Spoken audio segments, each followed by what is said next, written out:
And now one of the most respected investors in America is going to tell you about his secrets.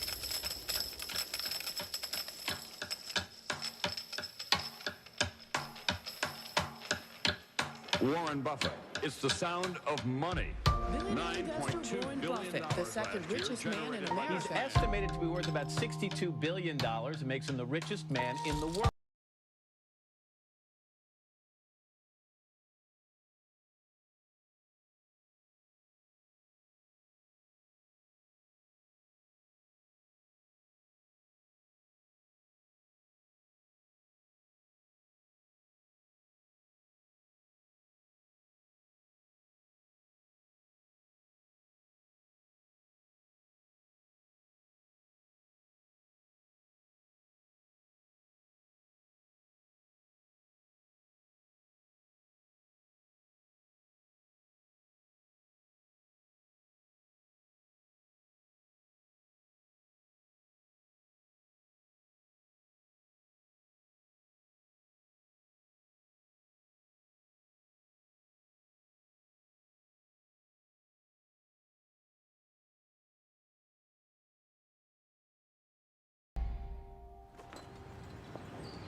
"70 years ago, I was in high school, almost a third as long as the country has been around.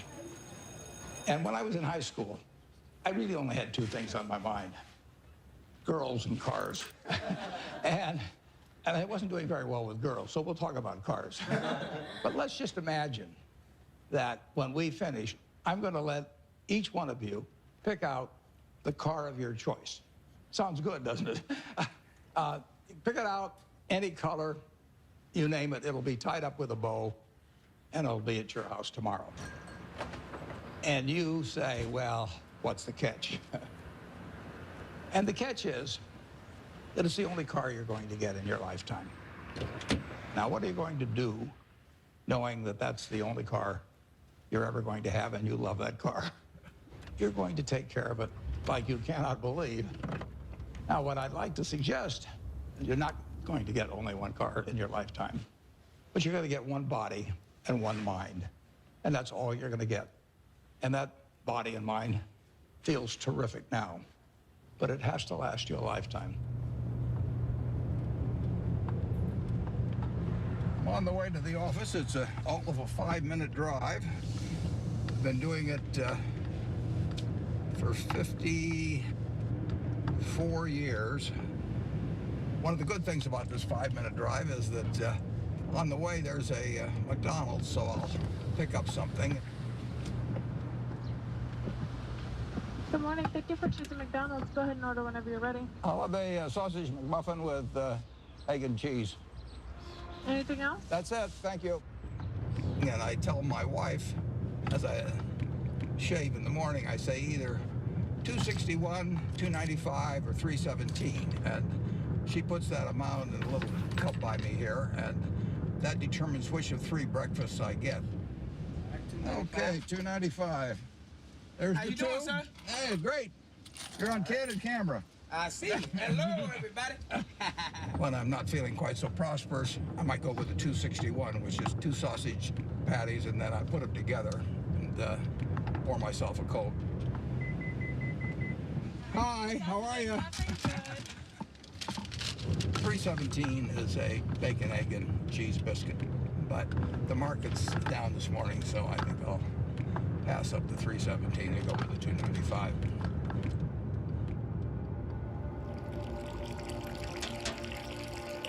I like numbers. Started before I can remember. It just felt good working with numbers. I was always playing around with numbers in one way or another, and it was fun to have a bunch of guys over and have them betting on which marble would reach the drain first. I had a lot of energy as a kid. I was inquisitive, and I was the youngest one always in the class because I'd skip. I've always been competitive. I like to read more than most kids. I really like to read a lot. My Aunt Edie gave me a copy of the World Almanac And that was heaven to me. And I can still tell you that the almost population was 214,006 in 1930. Some numbers just kind of stick with you. And very early, probably when I was 7 or so, I took this book out of the Benson Library called 1,000 Ways to Make $1,000. And one of the ways in this book was having penny weighing machines. And I sat and calculated how much it would cost to buy the first weighing machine and then how long it would take for the profit for that one to buy another one. And I would sit there and create these compound interest tables to figure out how long it would take me to have a weighing machine for every person in the world. I had everybody in the country weighing themselves 10 times a day, and me just sitting there like John D. Rockefeller's weighing machines. The allowance when I was a little boy was a nickel a week, but I liked the idea of having a little more than a nickel a week to work with, and I went into business very early. I started selling Coca-Cola door to door. I sold gum door to door, or sold Saturday Evening Post, Liberty Magazine, Ladies Home Journal, you name it. I think I enjoyed the game almost right from the start. But I like being my own boss. That's one thing I liked about delivering papers. I could arrange the route I wanted. Nobody was bothering me at 5 or 6 in the morning.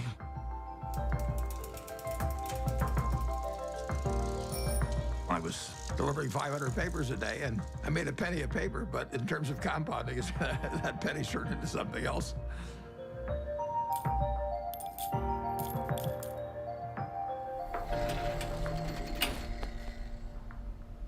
Einstein is reputed to have said that compound interest is the 8th wonder of the world or something like that. And it goes back to that story you probably learned when you were in grade school, where somebody did something for the king, and the king said, "What can I do for you?" And he said, "Well, let's take a chessboard and put 1 kernel of wheat on the first square, and then double it on the second and double it on the third." And the king readily agreed to it, and by the time he figured out what 2 to the 64th amounted to, he was giving away the entire kingdom. So it's a pretty simple concept, but over time, it accomplishes extraordinary things.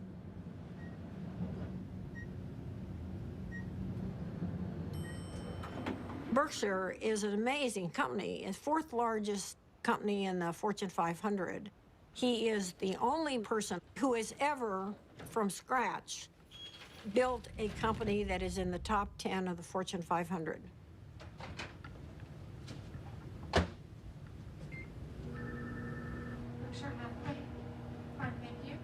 Well, Berkshire is a holding company of sorts.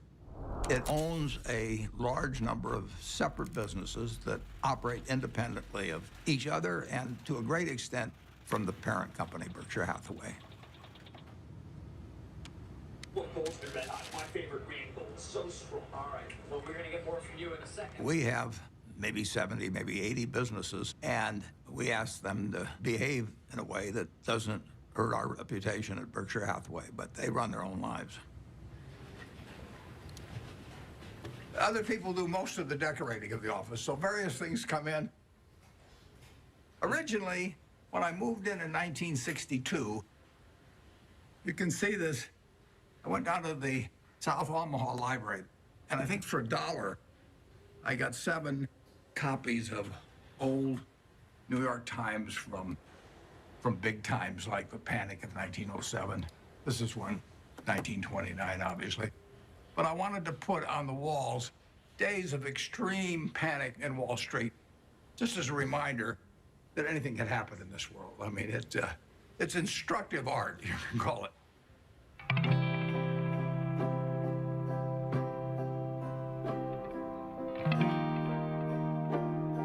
I was born in 1930 here in Omaha, Nebraska, during the stock market crash. Well, my dad lost his job in 1931, a year after I was born. He was a stock salesman, and he had what little savings he had in the bank, and so he started his own company. He worked right through the Depression.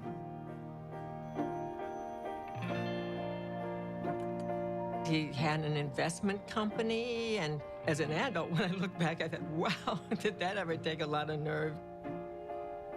Sometimes we'd go down there on Sunday and we could play with the adding machine. My brother and I tended to play the games together. And I remember at one point, he said to me, I'm going to be a millionaire by the time I'm 30 or something like that. It was totally outside of anything my family had experienced, but he just was unusual that way. Well, I was the oldest, and then my brother, and then my sister. And my father would go to New York periodically to check on businesses and stocks and things like that. And he'd come back, he always had a costume for each of us, and Warren loved it. He was very good-natured. He was quiet. It was hard to tell he was a genius at that point. But, I mean, who was looking?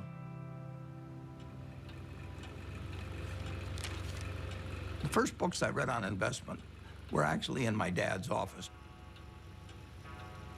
Pretty soon I read all the books in the office and read some of them more than once. My dad had various nicknames for me. He'd call me Fireball sometimes because I'd start little businesses. He didn't care about money at all. He believed very much in having an inner scorecard and never worry about what other people are thinking about you. You know, just if you know why you're doing what you're doing, that's good enough. I admired everything about him to the extent that I was absorbing lessons from him without knowing it.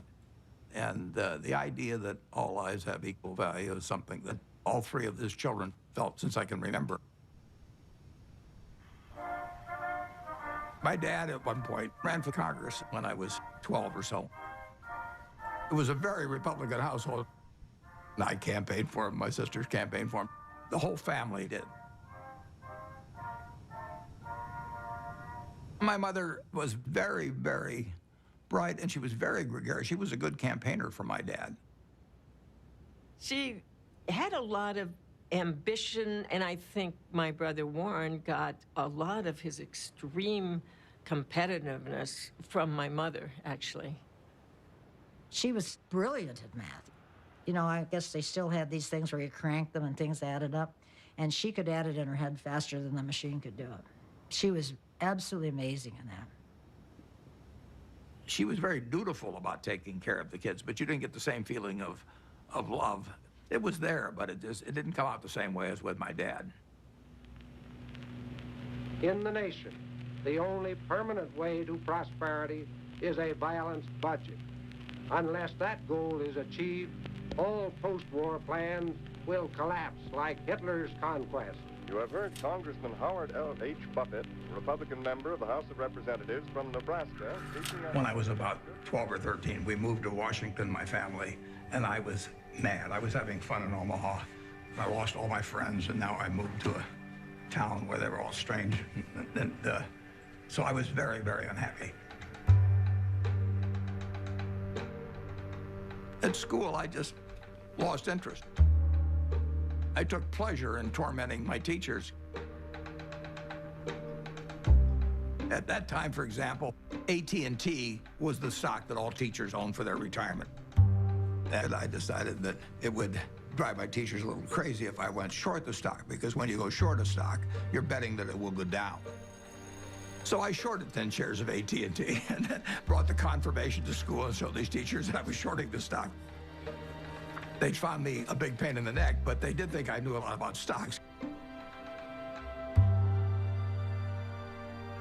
And then at home, my mother would have terrific headaches. And you didn't want to be around her when she was having the headaches. And she would lash out more. She would never do it in public. Well, I think we were terrified of her. When I'd wake up in the morning, I'd listen to hear her voice. I could tell by her voice it was going to be a terrible day or not. When she got difficult, the three children felt it.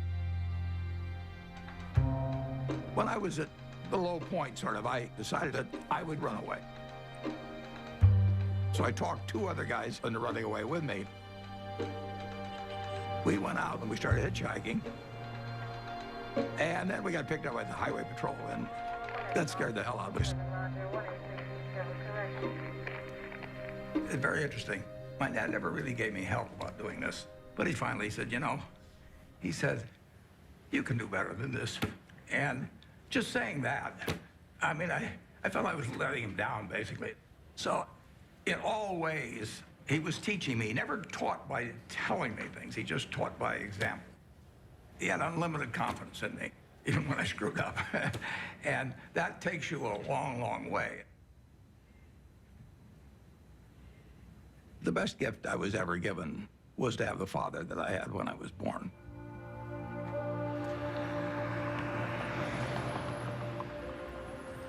I didn't want to go to college. I was 16 when I got out of high school, and I was buying stocks. I mean, I actually was having a pretty good time, and I didn't see that there really was much to be gained by going to college, but my dad kind of jollied me into it. He had a roommate who was a friend of mine, and the roommate said it just drove him crazy because he studied all the time, and Warren would come in like 15 minutes before the exam and just ace his way through it. I finished in 3 years because I had enough credits, and I was in a hurry. I wanted to get out. When I got out of the University of Nebraska, I applied to Harvard Business School. They told me I was to get interviewed in a place near Chicago. I got there, and he interviewed me for about 10 minutes. And he said, forget it. You're not going to Harvard. And so now I'm thinking, what do I tell my dad? You know, this is terrible. And it turned out to be the best thing ever happened to me. Later that summer, I was looking through a catalog. And in the catalog, it had these names of people that were teaching. And one was Graham and another was Dodd. I had read this book by the two of them. So I wrote him a letter in mid-August. And I said, Dear Professor Dodd, I said, I thought you guys were dead. But now that I found out that you're alive and teaching at Columbia, I would really like to come. And he admitted me. So, you know, that it just shows you never can tell.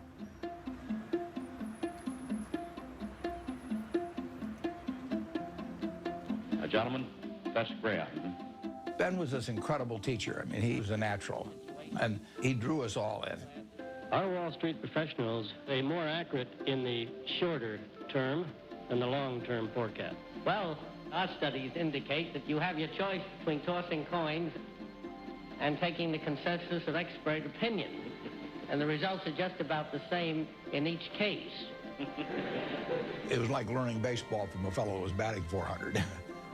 It shaped my professional life. There are two rules of investing, according to Warren, and he learned this from Ben Graham. Rule number 1, never lose money. Rule number 2, never forget rule number 1. Ben Graham basically coined the term value investing. He believed in careful scrutiny of a company's financial statements, and that if you bought value, it would eventually prove out.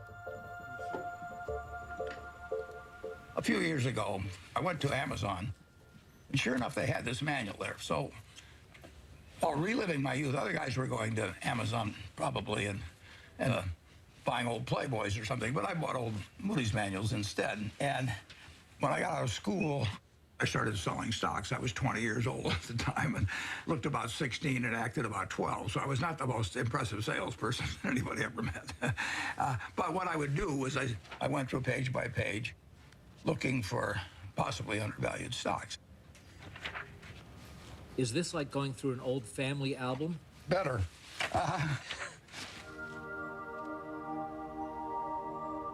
When I got out of business school at Columbia, I developed pretty decent skills in terms of business, but I hadn't really come to terms with the world exactly. What were you like around girls back then? Bad. I was sort of out of the swing of things there for a while. I went to my 60th reunion. There's a girl there. I took her out one time to the Uptown Theater in Washington, and I asked her whether she remembered what movie we saw, and she said, no, I don't remember that. And then she said, but I do remember one thing. And like an idiot, I said, what was that? And she said, well, you picked me up in a hearse. And it was true that I owned a half interest in a hearse when I was in high school, which was not the smoothest thing, or coolest, as I would say now, the thing that you could do on a date. There were two turning points in my life. Once when I came out of the womb, and once when I met Susie, basically. She was the girl, yeah. But it took her a little longer to figure out I was the boy. I was going to be his youngest sister's roommate at Northwestern. So I walked into their house, and he was sitting in this chair, and he made some sarcastic quip. So I made one back. I thought, who is this jerk? And that's how we met, yes. Listen, Warren is smarter than you even know. His brain is going all the time. And my dad said to me, now you have to understand about him. You're not going to have discussions with him like you would most normal people. But he has a heart of gold. He was just totally enamored of her, and why not? And she of him. She'd sit on his lap all the time, and he'd stroke her hair. It was softening him. Susie was really kind, considerate, and she was the balancing force. I just got very, very, very lucky. But I was a lopsided person, and it took a while, but she just stood there with a little watering can and just nourished me along and changed me. Somebody once said that the chains of habit are too light to be felt until they're too heavy to be broken. I had been terrified of public speaking. I couldn't do it. I'd throw up. And I knew if I didn't cure it then, I'd never cure it. And so I saw an ad in the paper for the Dale Carnegie course, which worked on developing your ability to speak in public. And I went down there. Be sincere. A good smile has the same effect as a puppy's tail. When a puppy wags... They made us do all these crazy things to get out of ourselves, and so we stood on tables and did all kinds of things.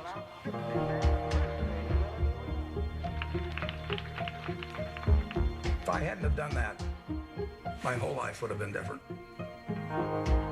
So in my office, you will not see the degree I got from the University of Nebraska. You'll not see the master's degree I got from Columbia University, but you'll see the little award certificate I got from the Dale Carnegie course. As a matter of fact, every week, the instructor would give a pencil to whoever had done the most with what we'd learned the week before. And so in the fourth or fifth week, I proposed to her mother, and she said yes. And so that week, I won the pencil, and I also got engaged. I mean, it was an incredible week. The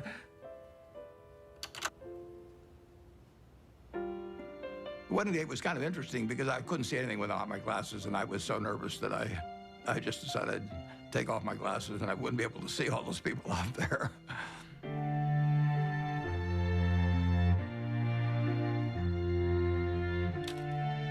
She was 19 when we got married, and I was 21. But she was so much more mature than I was, there's no comparison.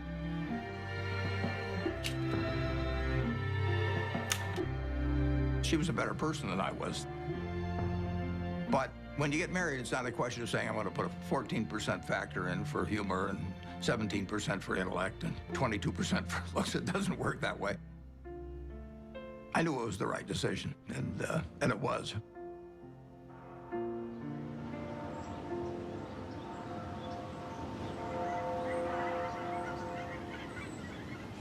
You could live anywhere in the world. Why do you choose Omaha, Nebraska? Yeah, I love it. I was born about a mile from here, and I've never had a bad experience in Omaha.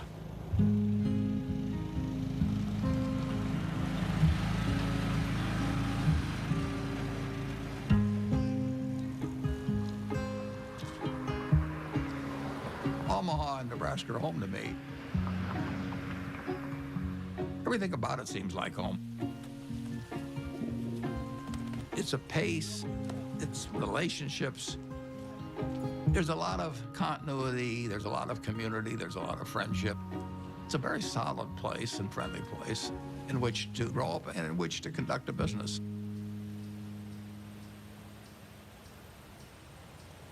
When I came back to Omaha in early 1956, I had no idea what I was going to do. But a few months after I came back, some members of the family said, what should we do with our money? And I said, well, I'm not going back in the business of selling stocks, but if you would like to join me in a partnership, I said, I'll be glad to do it. So within a couple of months after coming back, I set up the first partnership.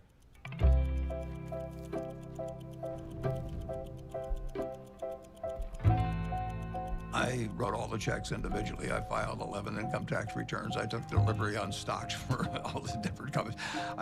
I was a one-man band there for 6 years. Warren would sit upstairs in his little office there, and I would bring up the name of a company, and most of the time, he knew much more than I did about the company. He'd know how many shares were outstanding, he'd know the capitalization, he'd know the earnings. It was absolutely incredible. I mean, when Warren said something, it meant a heck of a lot. And I think all of us paid a lot of attention to Warren when he took a definite stand on something.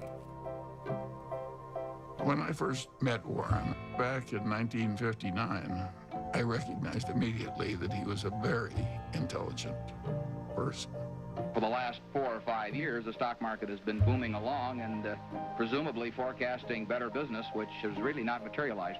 So maybe the stock market is really correcting a previous incorrect forecast this time rather than making a new correct one. He made a lot of money buying thinly traded securities that were incredibly cheap statistically. Warren was at that time dealing with small companies, and his investments often were to buy a company that you could figure was a discarded cigar butt, but it had one more smoke in it. And he wanted to buy at the right time to be able to benefit from the one smoke. The first partnership started with $105,100. I put up the 100 and the other people put up the 105,000. And then at the start of 1962, I moved to Kiewit Plaza. And by the time I moved to Kiewit Plaza, we had $7 million invested, and a fair amount was profits.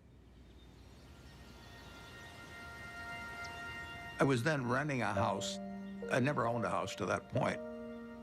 And then 2 years later, I bought the house I live in today in 1958.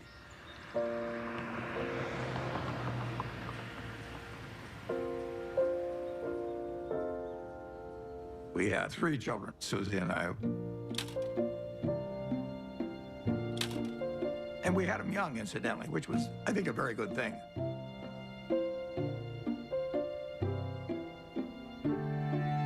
My daughter, Susie, was born here. I named her Susie just like that as soon as I looked at her, because she looked just like her mother.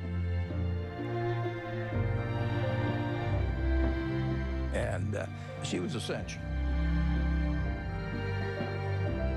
And then Howie was, you know, this absolute bundle of energy, which made things very difficult for Big Susan for a while.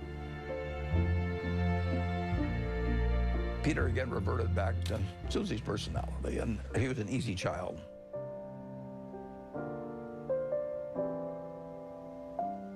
Well, you know, I would describe my childhood as normal, but who knows what normal is. People often think, you know, well, Warren Buffett was this famous rich guy. He was not famous and he wasn't rich when we were growing up. What I saw first and foremost, day in and day out, was consistency. Every day we'd hear the garage door close in the house, and then like clockwork, my dad would come in the door, I'm home, and we'd all eat dinner together, which I think surprises a lot of people. My dad used to rock me to sleep at night and sing Over the Rainbow. So I have this insanely sentimental attachment to that song. I've always had a really close relationship with him.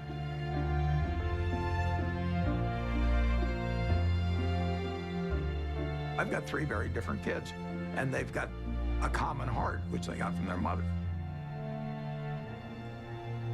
She did most of the work, by far, of bringing up the children, which was probably a good thing. They have more of her qualities than mine, which I would recommend. Well, my mom was the biggest part of my life growing up. Even though I got disciplined on a regular basis, and she was usually the one doing it, she was still my best friend. She was somebody who would help anybody. I mean, whether she knew them or didn't know them, or maybe even didn't agree with them, she would still help them. She was incredibly empathetic, and she was interested in every person individually. She never cared about money or business at all. I mean, he would go around saying, I'm going to be the richest man in the world. And I think, well, it's like somebody says I play music and I'm going to be Mozart. I don't know. How does anyone know? How does anyone know, you know? So that was okay. I don't really care about that. I would say that Susie led Warren toward changing his political views. He grew up as a young Republican. His father was a Republican congressman. But Susie saw things in different ways. She was the catalyst.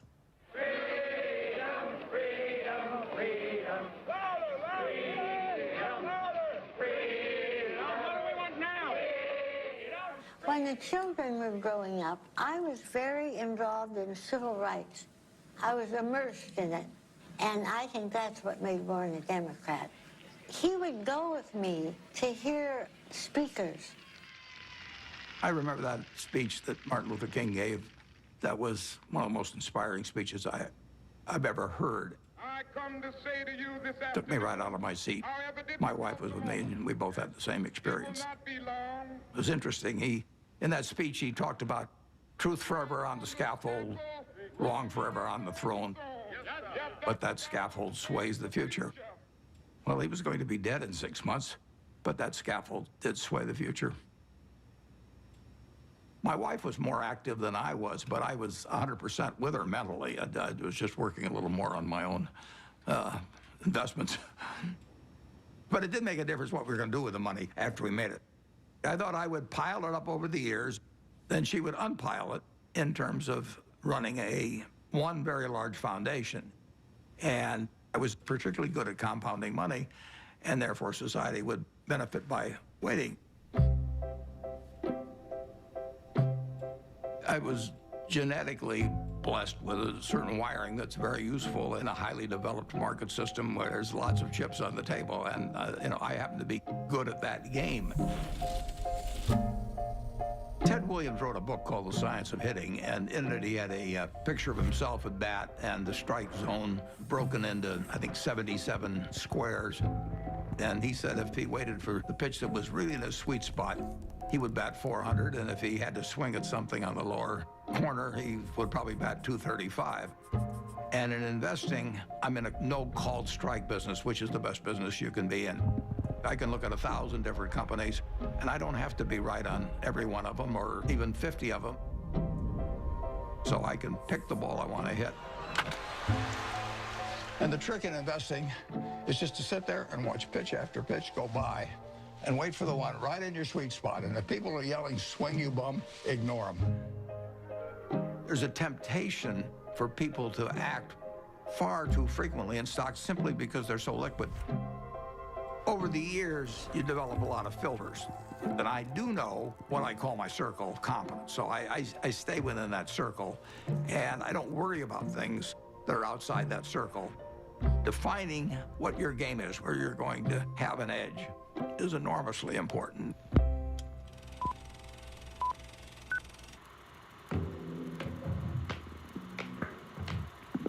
I bought the first shares of Berkshire in 1962, and it was a northern textile business destined to become extinct eventually. And it was a statistically cheap stock in a terrible business. Berkshire Hathaway was closing mills, and as they closed mills, it would free up some capital, and then they would repurchase shares. So I bought some stock with the idea that there would be another tender offer at some point, and we would sell the stock at a modest profit. And at one point, the management asked me at what price we would tender our stock, and I said $11.50. And the tender offer came out a few months later, and it was at $11.03, which was 1/8 of a point cheaper. And that made me very mad, so I just started buying more stock. I just felt that I'd been double-crossed by the management, and in May of 1965, I bought enough so we controlled the company. and we changed the management.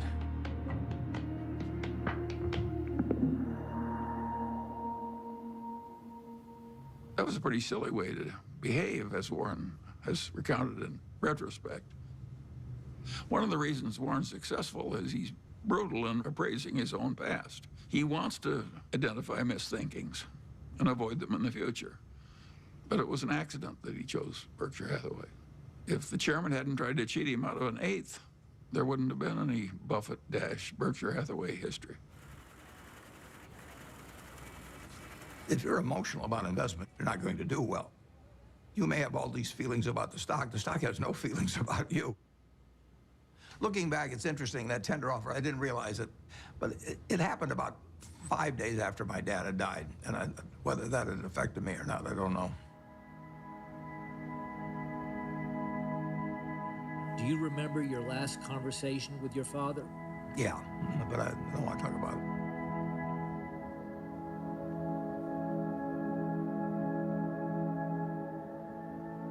I think it just sobered him and hurt him. But Warren soldiers on. Both Warren and I could look at our fathers and see what they did right and what they did wrong. Warren's father was a real old-fashioned right-wing ideologue. And his father was so intense about it that Warren just decided that it was a mistake. It cabbaged up your head to be that much of an ideologue. So he loved his father, but he didn't want to become that much of a true believer in anything. My politics became more overt after my dad died. Civil rights changed my views. You know, in 1776, Thomas Jefferson wrote, "All men are created equal," and then when they wrote the Constitution, they all of a sudden decided that, no, it was just 3/5 of a person if you were black. I mean, that struck me as kind of crazy. I was talking to him one day about some racial issue, and he said to me, "Wait till women discover they're the slaves of the world." Now, how many men were cognizant of that, and even women then? The initial example is really my mother. She came from a generation where the main function of the wife was to help her husband in the job. And my sisters are fully as smart as I am. They got better personalities than I have, but they got the message a million different ways that their future was limited, and I got the message that the sky is the limit. And it wasn't due to a lack of love or anything of the sort. It was the culture. On the other hand, you can look at the flip side of that and say it's quite encouraging, because if you look at what this country accomplished, only using half of its talent, you know, just think of the potential for the future. I'm enormously bullish on America over the future, and part of the reason is that we, by some rather stupid decisions, essentially put half our talent on the sidelines. Warren is probably the most rational person I've ever met. Charlie Munger would be a close rival. And Charlie became a man that Warren depended on heavily. And I think his first experiences in the discarded cigar butt era convinced him that it was not exactly where he wanted to be. He'd made so much money for so long doing what he'd been taught by Ben Graham, which is to buy these very cheap stocks. And if they were cheap enough, he didn't care it was a lousy company and a lousy management. He knew he was going to make money anyway just because of the cheapness. Charlie Munger has had a big impact on me in moving me toward looking for wonderful companies at fair prices rather than fair companies at wonderful prices. And that was enormously important because it enabled Berkshire to scale up in a way that would have been impossible to do otherwise. Yep. What are the key indicators you look for within companies before making an investment? Well, I look for something that does give them a moat around it. We have a company called See's Candy out on the West Coast. See's Candy is boxed chocolates. If you give a box of See's chocolates to your girlfriend on the first date and she kisses you, we own you. You know, I mean, we can raise the price tomorrow and you'll buy the same box. You're not going to fool around with success. So the key there is the response. You do not want to go home on Valentine's Day and say to your wife or your sweetheart, preferably they're the same person, you don't say, here, honey, I took the low bid. It doesn't work. Price is, to a degree, is immaterial. If you've got an economic castle, people are going to come and want to take that castle away from you. And you better have a strong moat. You better have a knight in the castle that knows what he's doing. You're not buying an asset. You're buying a name, you're buying a brand, you're buying a real franchise here. And Charlie was more responsible for that than anybody. We were mental partners right from the moment we met. I want to know, going back 50 years, what it was like when you first met Warren. Well, I thought he was a prodigy. And I got a lot of criticism. My wife said, why are you paying such enormous respect to that young man with a crew cut who won't eat vegetables? He's ungodly smart. He's got a much broader intellect than I do. And he's magnificent at being able to condense important ideas into just a very few words. If you're not interested in the economic scene right now, you're mentally dead. Charlie has no tact. All right, let's talk a little bit about bankers. Charlie on Friday compared them to heroin addicts. Yeah, well, that's colorful, Charlie, but I would not have chosen that. I once wrote of him that when they handed out humility, he didn't get his fair share. The ideal way to run a headquarters is to have one man, preferably over 80, sitting in an office by himself. Anything else is pure frippery. He's always honest in what he tells me, so I listen to him. We never had an argument. We just kind of roll with it easily. Suppose Warren doesn't want to do something that I would have done. And suppose that happens 4 times over 40 years or something. What the hell difference does it make to me? Net, the record is working out fine.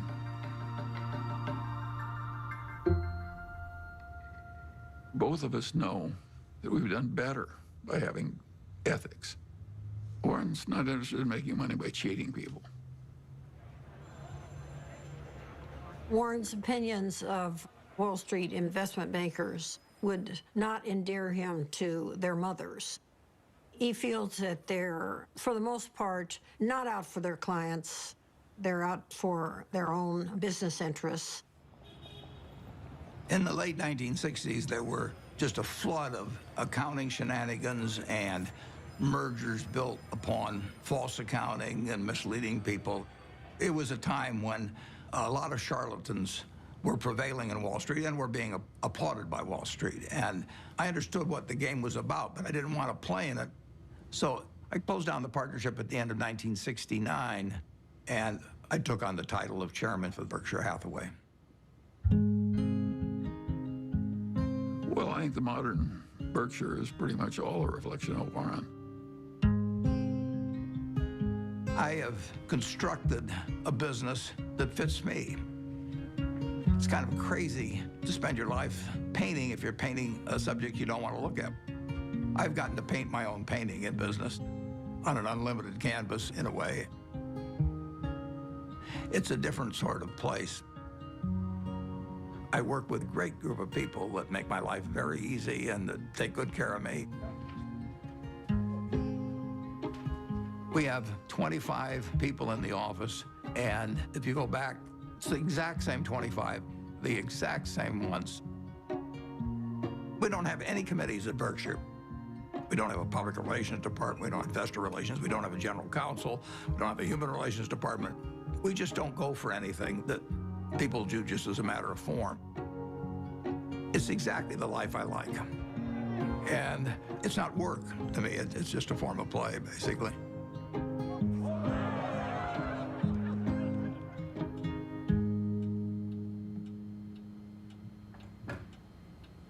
Well, I like things quiet. I shut the door, actually, at the office because I don't want to hear anybody talking outside. And I still probably spend 5 or 6 hours a day reading. Look at what's trending today. Our quick roundup of what has you talking. Well, what's amazing is the stuff he remembers. It's like a little computer, you know. I keep thinking the hard drive will run out of space, but it doesn't.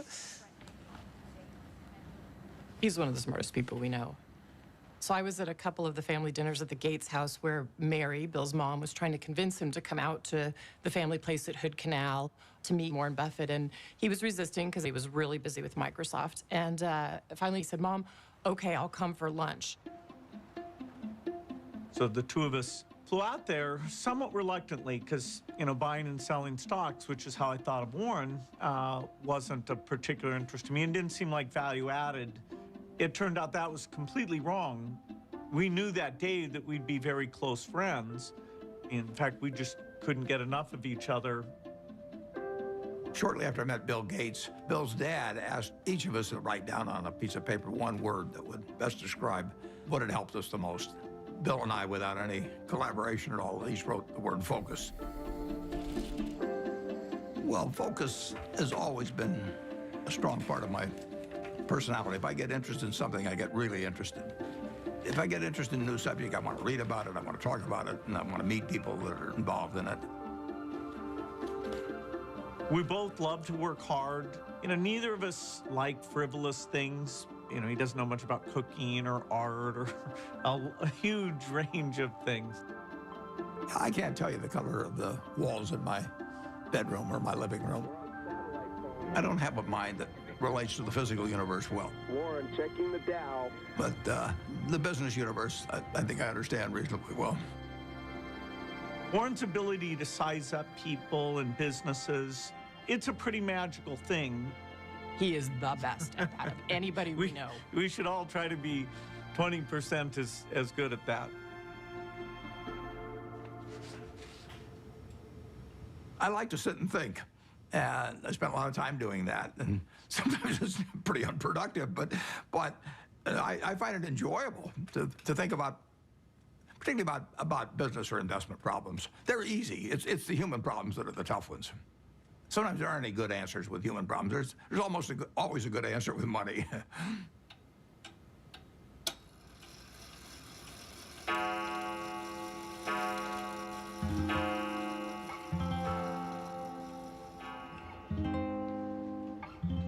He was sort of a genius.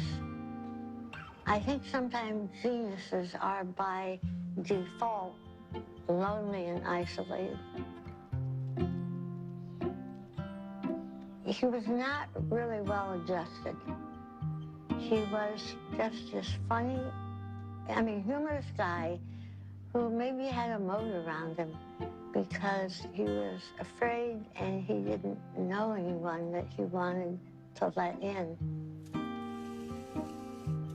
And to this day, I don't know, well, nobody knows him like I do, and probably any wife would say that. But,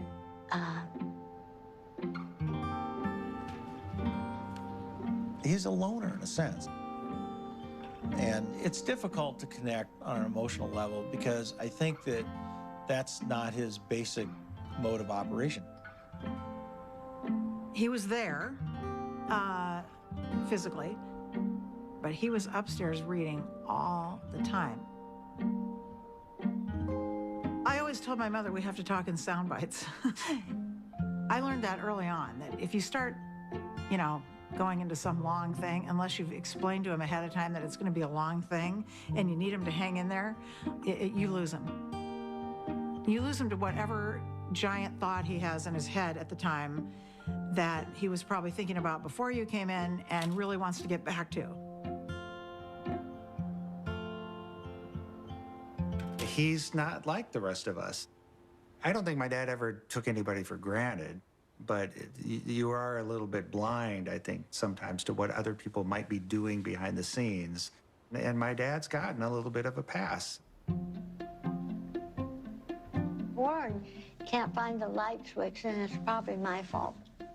One time, years ago, when the kids were little, I was feeling really sick. I had the flu, so I lay down on the bed, and I said to Warren, will you get me a pan or something from the kitchen? I may not get to the bathroom. I feel so sick. He said, okay. So he trotted down to the kitchen, and I hear this bang, biff, boom, bang. And he comes And he brings me a colander, and I looked at it, and I said, look, honey, this has holes in it. Oh, okay. So he ran down, all this banging with him. He comes up, and he puts the colander on a cookie sheet.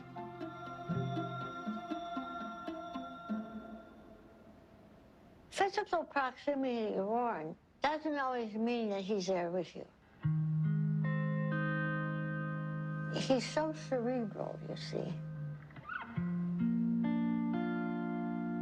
And that's why I learned to have my own life. We were two parallel lines, but very connected when he was open to connecting. I did make a joke at one point. I said, you know, we could make a tape of Mom yelling, you know, bye, Warren, I'll be back later, and then have the door slam, and you would just think she was here. I don't think he knew what she was doing most of the time. Once Howie and I were both gone, as we've gotten older, she started to see the writing on the wall here and, you know, just started trying to figure out how she could at least have some more, she called it, you know, a room of her own.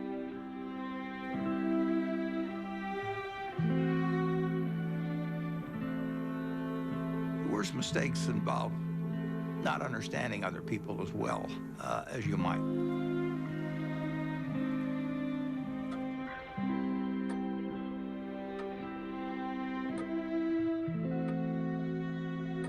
Well, she left Omaha in 1977, and there really isn't much to say about that.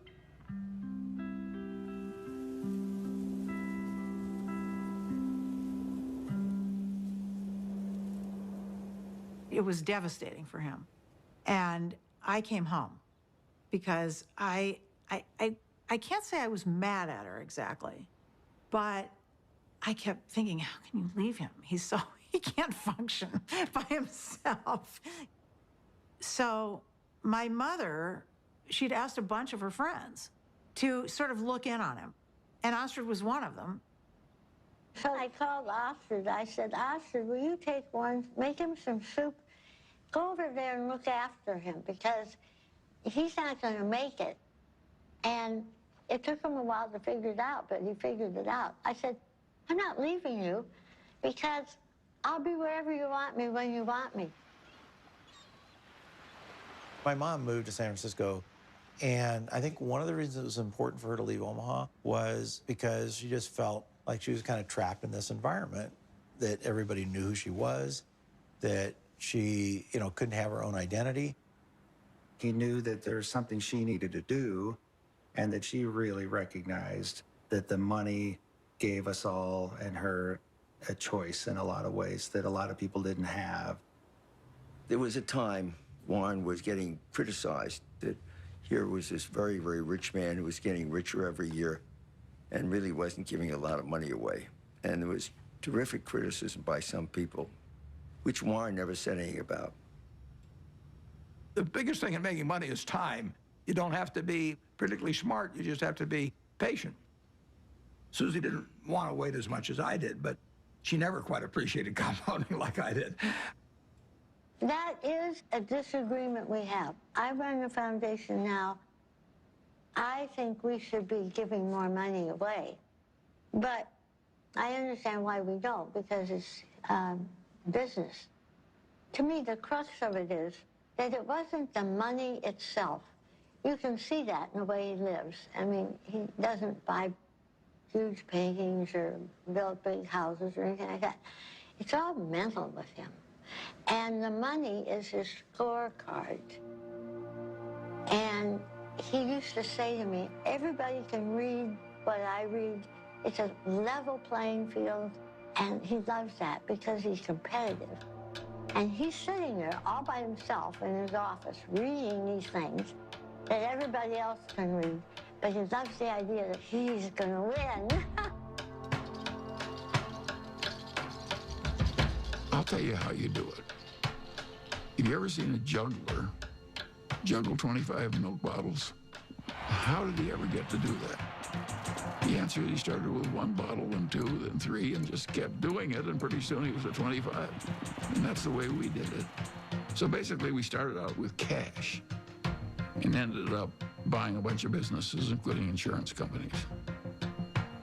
Insurance is in itself a profitable business, but it has the additional advantage of creating something that's called float.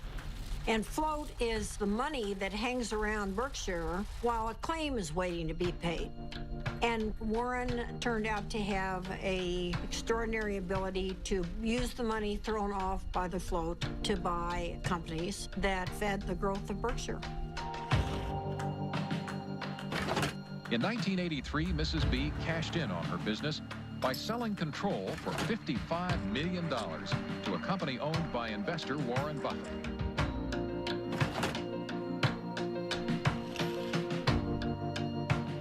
Warren was quite an expert about newspapers. He got interested in the Post because he recognized it as a greatly undervalued company. He had to write me a letter. Dear Mrs. Graham, I've just bought 5% of your company, and I mean you no harm. And I think it's a great company. I know it's Graham owned and Graham run, and that's fine with me. And I thought, whoa, this guy's really terrific. He used to come to board meetings with about 20 annual reports. And he would take me through these annual reports. I mean, it was like going to business school with Warren Buffett. Kay Graham did introduce Warren to the world of Washington, entirely different group than he had ever dealt with before. It was clear that working with Kay gave him a different kind of confidence, and he was the star. Everyone wants to hear what Warren Buffett has to say. The Oracle of Omaha, building his image and having some fun. Berkshire shares have increased more than 2,000% in value, one of the largest market capitalizations in the world, and it could grow a lot larger since Warren Buffett shows no sign of slowing down. So how did he do it? By investing in what he knows and understands. Good old-fashioned American brands like Coca-Cola, Fruit of the Loom, and Dairy Queen. What inspired you? This inspired me. Find what you like. Is that what Yeah, absolutely. Today, the Coca-Cola Company will sell almost 2 billion 8-ounce servings of one form or another of Coca-Cola products. Now, if you get an extra penny a day, a penny a serving, that's $20 million a day. That's $7.3 billion a year from 1 penny more. When you own Coca-Cola, you own a little piece of the minds of billions and billions of people. That is really good. Who's got the most $100 bills these days? Well, his name is Warren Buffett in this country, and he has just displaced his friend Bill Gates as the richest businessman in the world.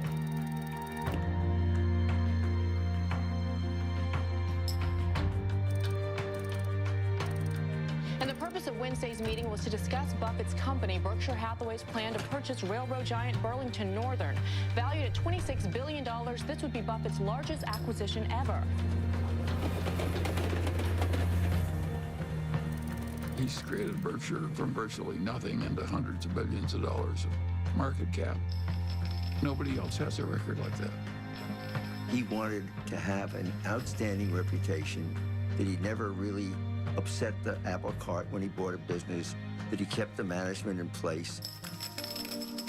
He was establishing a reputation that paid off later in life. It's been building and building ever since I've known him. It takes 20 years to build a reputation, and it takes 5 minutes to lose it.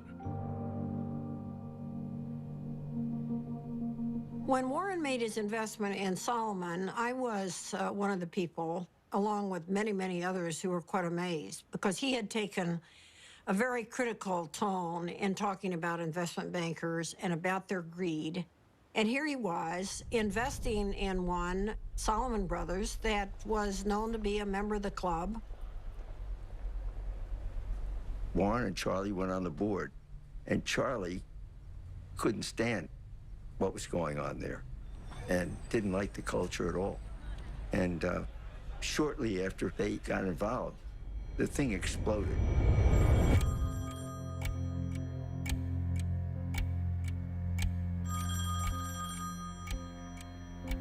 In 1991, on a terrible day in August, I got a call, and the two top officers of Solomon were on the other end, and they said that we had a problem. This is NBC Nightly News. Good evening. It is the kind of scandal that rocks Wall Street and raises questions about the integrity of our financial institutions. With the giant securities firm of Salomon Brothers under investigation for improper trading of treasury bonds. Salomon admitted it exceeded the limits of trading in government bonds, once by buying bonds in the name of a customer who didn't even know about the deal. Salomon Brothers is under investigation by the Treasury Department, the Federal Reserve, the SEC, and the Justice Department. But more important than the fate of the firm itself is the impact their actions could have on the public trust and on the credibility of the American market worldwide. The company owed $150 billion. It owed more money than any other private company in the United States at the time. And that night, I met with the man that ran the Federal Reserve of New York, who was the sheriff, in effect. And I said, I've never really owed very much money before. I said, I've got a little mortgage on a house, but $150 billion is a little staggering. And I was hoping he would say, well, don't worry, Warren, we'll give you a few weeks to breathe. And he said to me, prepare for any eventuality.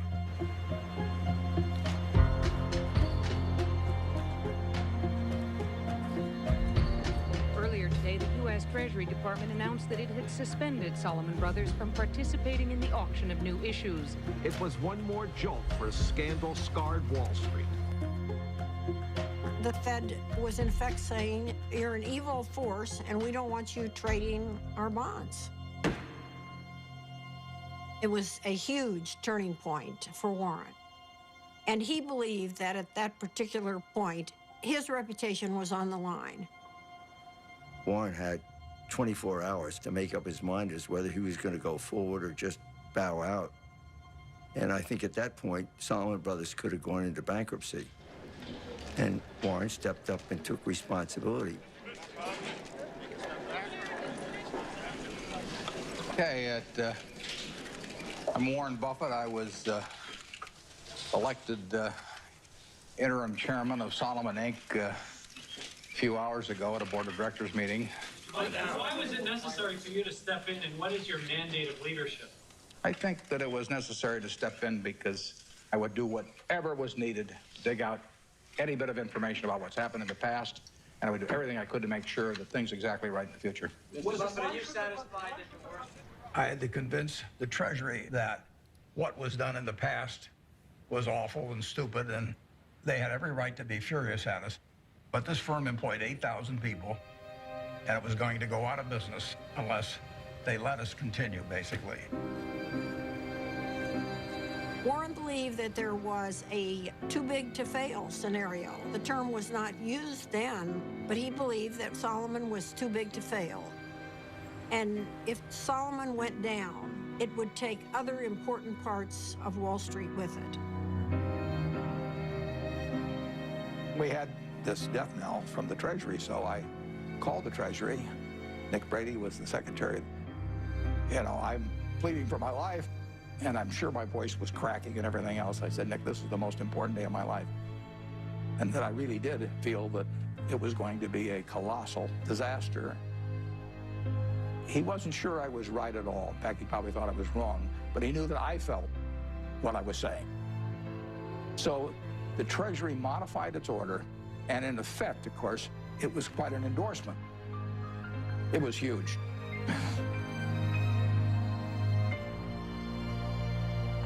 It saved Salomon. Nick Brady went with Warren because he trusted him. It shows how having a good reputation is really helpful in life. I thank you for the opportunity to appear before this subcommittee. I would like to start by apologizing for the acts that have brought us here. The nation has a right to expect its rules and laws to be obeyed. But I also have asked every Salomon employee to be his or her own compliance officer. After they first obey all rules, I then want employees to ask themselves whether they are willing to have any contemplated act appear the next day on the front page of their local paper to be read by their spouses, children, and friends. If they follow this test, they need not fear my other message to them. Lose money for the firm, and I will be understanding. Lose a shred of reputation for the firm, and I will be ruthless. I welcome your questions.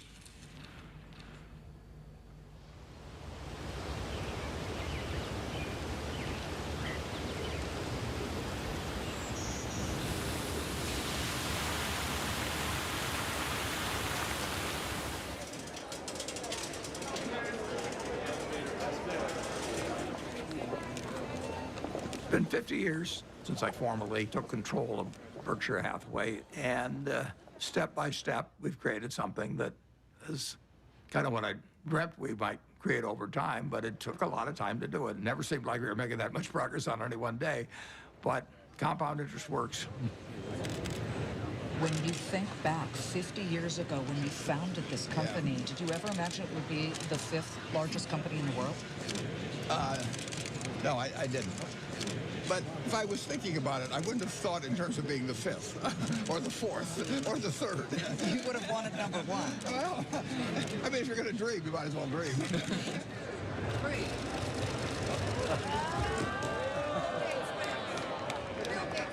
Well, a Berkshire Hathaway shareholders meeting is partly a fun festival. It's sort of a Mardi Gras for people that come every year. It's a chance for us to have a lot of fun and meet the people that have entrusted us with their money. Well, we used to have just 30 people in a cafeteria, and now we have this huge public spectacle. Celebration is part of making a group of people work well together.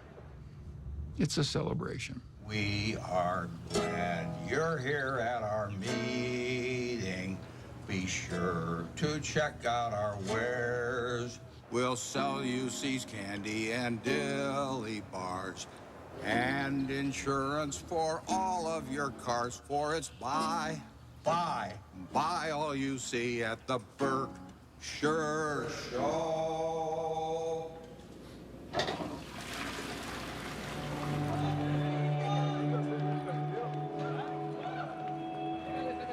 He truly loves to do what he does. I think investors who own Berkshire Hathaway, they see themselves as a part of a community. There are more long-term holders of Berkshire than any company. People consider it a religion. They don't buy it with the idea they're going to sell it next week. I think most of them buy it with the intent of holding it for their lifetime, just like they'd buy a farm or buy an apartment house. At Berkshire, everybody gets the same information from the comprehensive annual report. We don't meet with the analysts. I'm not interested in what an analyst thinks about Berkshire. I'm interested in what the owners of Berkshire think about Berkshire. He came out of a private partnership where people he knew were trusting him. And he had his relatives in the partnership, and they were not rich. And as it got bigger, started treating everybody else the way he treated his relatives. In terms of our feeling toward the people who are shareholders, we regard them as our partners. They're not some faceless group of people. And that's why at the annual meeting, I love seeing 40,000 of them. It gives real meaning to what we're doing every day. Let's try. If you knew Susie like I know Susie, We just have a lot of love and respect for each other, and that's never changed. I don't go to most things in Omaha because I think Astrid lives there with him, and that's for her to do. And then we do all kinds of things. Strange as it may seem to people, I always think, who cares? If it's working between the people who are directly involved, who cares what anyone thinks? And my mother and Astrid were very close. They really, really loved each other. And I think that my mother was glad that she was there because she loved my dad. She wanted him taken care of and happy, and there's no one better than Astrid. I mean, she loves my dad. She wouldn't care if he had 1 cent. Well, Astrid has lived with me for a long time. She's done wonders for me. It worked well, but I don't think it'll work for lots of other people necessarily.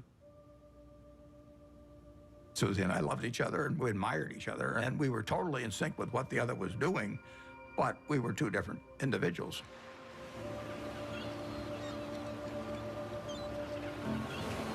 The first time Warren came out to San Francisco, we took a walk and he looked around, and he's not very visual. He was looking around and he said, this is your city.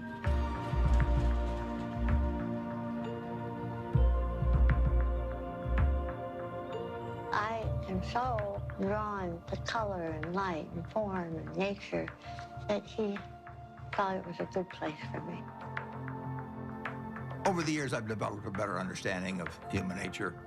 I can learn a lot about investments out of a book, but I don't think you can learn as much about human beings.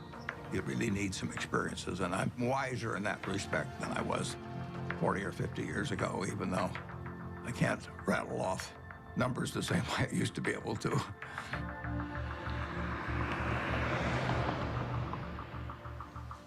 Well, I think that what we do reflects who we are.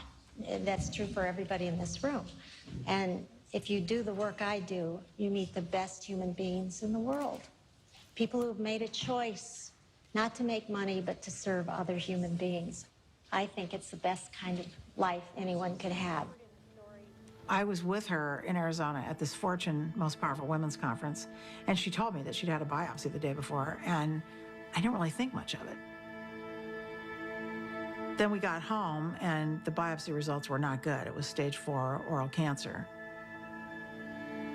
I was on my way to a board meeting in India, and I remember saying to her, you know, I'll see you when I get back. And she rarely cried, and she just started crying. I said, no, you need to stay here, and you need to come out for the operation. So we were all there, and the day she was going into the surgery that morning, my dad, it's funny, there's some of it he just can't, you know, he just can't. The thought of something happening to her was just, for him, you know, it was just the worst thing that could happen. She knew it was going to be really difficult. She knew the recovery was going to be brutal. So I think that she had that surgery for others.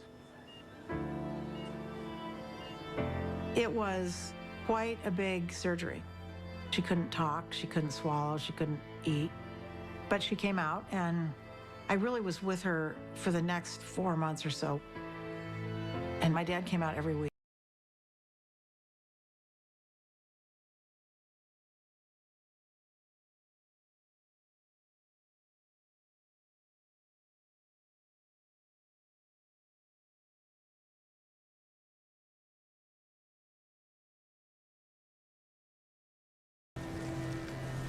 She and my dad had gone to Cody, Wyoming, which they did every year with a bunch of friends.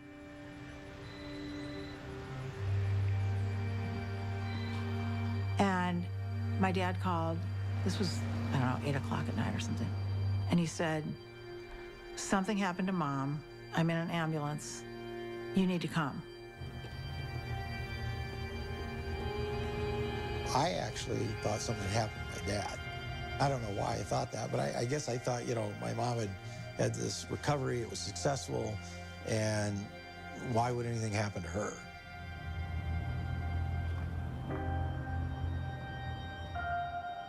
It was horrible. And a total shock. You know, she'd been fine. She'd been fine. They went off to Cody, and she was fine, and they were having dinner, and, you know, she didn't feel well after dinner, and she had the stroke.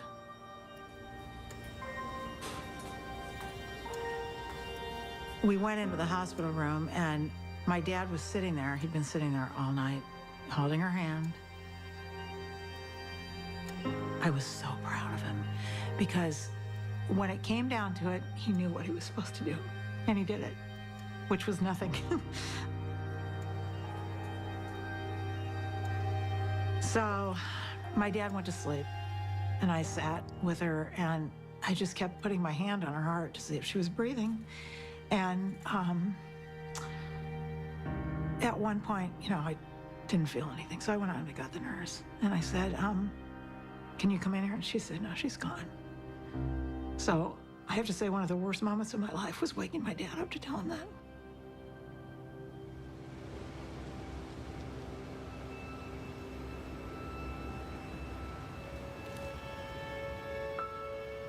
It's a very strange thing, love. You can't get rid of it. If you try to give it out, you get more back. If you try to hang on to it, you lose it.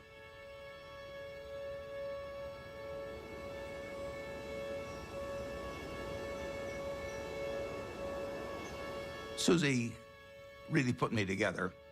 She believed in me. She put me together, and well, not only turned out to be the person I've turned out to be, but I actually wouldn't have been as successful in business without that. She made me more of a whole person.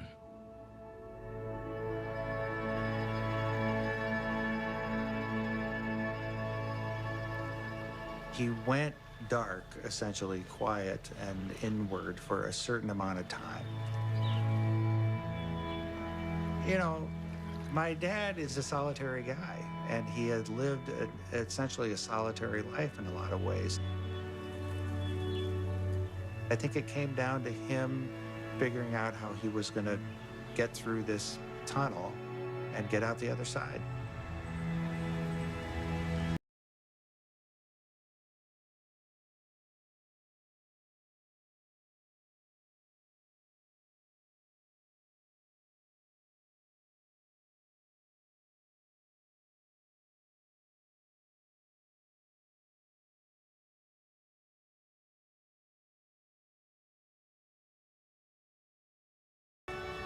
Welcome.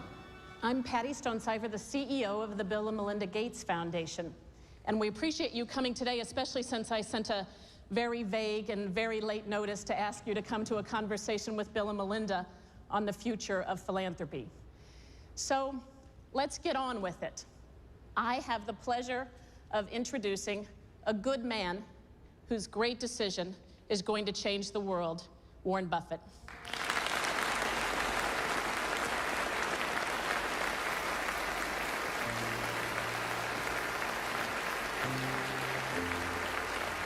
A remarkable decision tonight from one of the richest men in the world. Mega billionaire Warren Buffett says he is giving away most of his fortune to charity. Buffett has pledged to give away the bulk of his fortune to the Bill and Melinda Gates Foundation and giving more than 15% of his money to foundations started by his 3 children and his late wife, Susan. One global health activist called what Buffett did today one of the most remarkably selfless acts that history will ever record.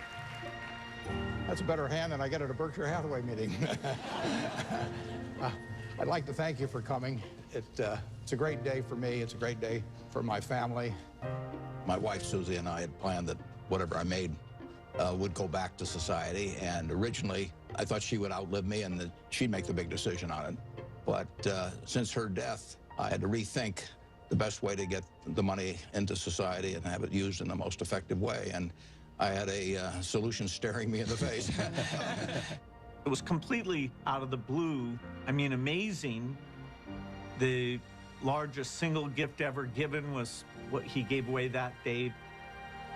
I'd like to ask the people representing those various foundations to come out. First 3 letters are easy to sign. I just signed Dad.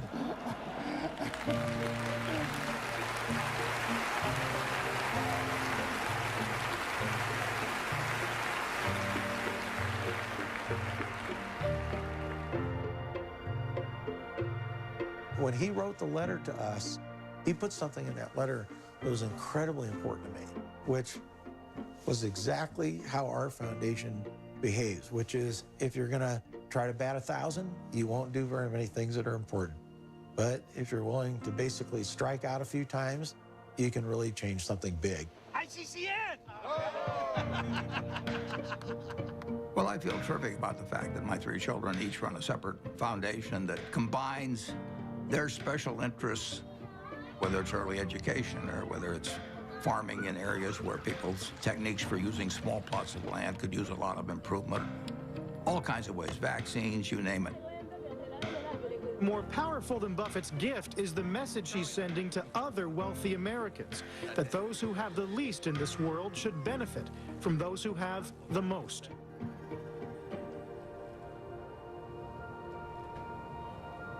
In my entire lifetime, everything that I've spent will be quite a bit less than 1% of everything I make. The other 99% plus will go to others because it has no utility to me.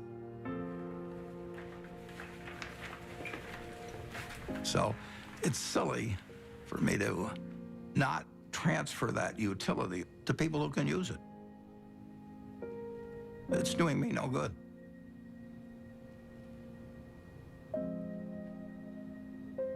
I am so proud of what we do. I almost cry at every board meeting because I just think she would be so proud. And that is my biggest job, in my opinion, is to make sure that every penny gets spent the way she would want it spent. Whoever you are in this life, you don't want to think you wasted a lot of your energy and love and time on something useless. I always thought I'd marry a minister or a doctor or somebody out doing some valuable service to human beings. And the fact that I married somebody who makes just piles of money is really the antithesis of what I ever thought. But I know what he is, and he is, there's no finer human being than who he is.